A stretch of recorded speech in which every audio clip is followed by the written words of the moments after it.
special projects and wife to team senior basketball advisor Kurt Rambis. But recent reports say agents and general managers are describing Linda Rambis as a, quote, shadow owner for the Lakers. All right, CC, do the Lakers have any chance to have a productive offseason if this is how they are doing business? Man, you know something? Oh, here we go. Like, this is shocking to me because my experience with the Lakers, like, I mean, I've lived a very privileged life. 9th grade, my brother was drafted by the Lakers. At that time, Jeanie Buss's dad owned the Lakers. Dr. Buss. One of the most respectable sports figures ever that you ever want to meet. You're talking about recruit players. You're talking about a guy who had the heartbeat of the team. Nick, what was the conversation when Magic Johnson had a problem with the coach? Well, an advisor goes to Dr. Buss and says, we got a huge problem. Magic's a young player now. Magic, they'd won a championship already with him. Magic's in year 2, I believe, year 3. Says, we got a huge problem. Magic doesn't like the coach. Magic wants the coach fired. Dr. Buss, the legend says, chuckled and said, what's the problem? I guess we're firing the coach. And just move. And he, by the way, when you now look back, oh, who should, Paul Westphal or Irvin Magic Johnson? Right. It was as easy of a decision as Dr. Buss knew it was back in the early 80s. And back as far as I can remember, they have been a class organization. He had his heart and thumb on the pulse of the league. Veteran players would come there and potentially play for less for the Lakers.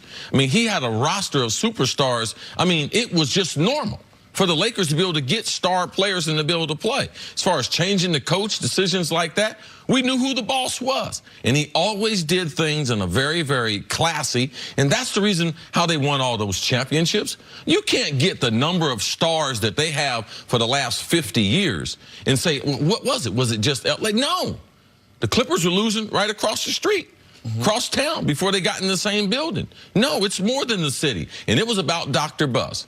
And now if you're talking about who is interviewing the coaches, Linda Rambis. Now, to me, I would be upset if Kurt Rambis, her husband.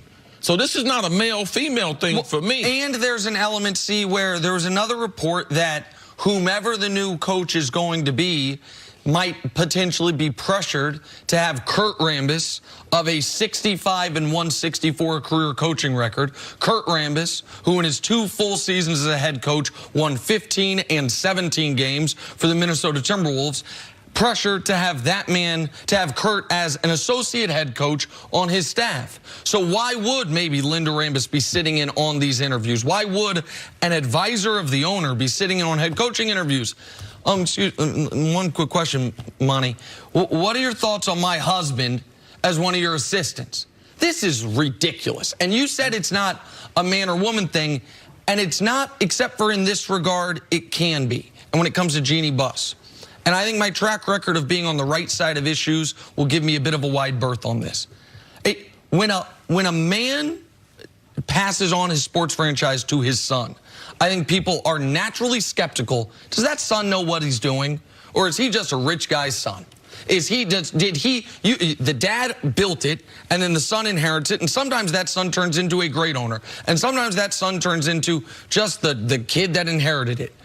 When Jeanie took over the Lakers from her brother, there was justifiably and rightfully such a celebration of a woman being in this position of power in the NBA at an unprecedented level that I think there was an element of not really peeling back the layers of, is she doing a good job? Does she know what she's doing? Because I think myself, I wanted a woman to succeed in this role. And maybe Jeanie Buss will succeed in this role. But now that there is scrutiny on her, now that we are seeing what the organizational decision flow is, Linda Rambis and Kurt Rambis and Kobe's old agent are your entire brain trust? I read yesterday, the guy I've been calling for them to call, Gerson Rosas, the second smartest guy with the Houston Rockets, he's getting interviews. Not with the Lakers, of course, no, because why would you? Not when you have the Rambis family to lean on. LeBron takes all the heat on all this stuff. I almost want to flip the question. If LeBron wasn't there, would they have any shot at one of these free agents? If LeBron wasn't there, would this organization be anything other than a team in total disarray? because since the season ended, they appear to be a team in total disarray. There's like a bit of justification now that we're looking back and we're hearing all this stuff, why Magic just didn't want to be a part of this anymore. It seems really messy at the top. And you have to ask yourself, what is he thinking? What is LeBron James thinking with all of this? Because he's taken a step back. At least we haven't heard anything. We all assume he wants his guy Ty Lue in there. But if that doesn't happen, it seems like, I don't know, more question marks moving forward than not. The problem is LeBron believes he can overcome it because they haven't made a bad hire, even though the process is messed up. Right. They haven't made a bad hire yet. When Luke Walton letting him go, that was a good decision. That's what Magic Johnson was going to do. But Magic Johnson was also going to get rid of Pelinka. So where they're going now is not where Magic Johnson wanted them to go. That's why he didn't even give Jeanie Buss the courtesy of calling her. Well, and I think the other reason we now know Magic didn't give her the courtesy of calling her is he's getting these emails of these two guys talking trash on him. Of course. I mean, of reportedly Jeanie Buss and Rob Pelinka not knowing he's blind copied on all basketball ops emails, and there's going back and forth. It's like when you text the wrong person, talking trash about that person. It's an awkward thing, tough to pull yourself out of it. Magic said, I think, man, like he said many times, I'm Irvin Magic Johnson. I don't need this. I don't need this. And so he walked away. LeBron is not in position to walk away. Yes. And LeBron is there. And now, because it doesn't look like they're going to hire the smart guy, doesn't look like they're going to hire a real president of basketball ops, we don't know who the coach is going to be. It's going to be, fairly or unfairly, on LeBron to convince someone to come play there.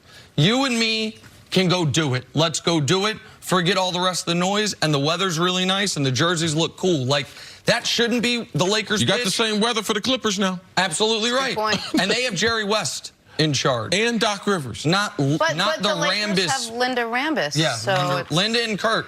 Absolutely, Kurt. take a break. Stay off Twitter, bro. Coming up, have the Warriors all but wrapped up their series with the Rockets. That's ahead. This is First Things First. The look in Jenna's eye when I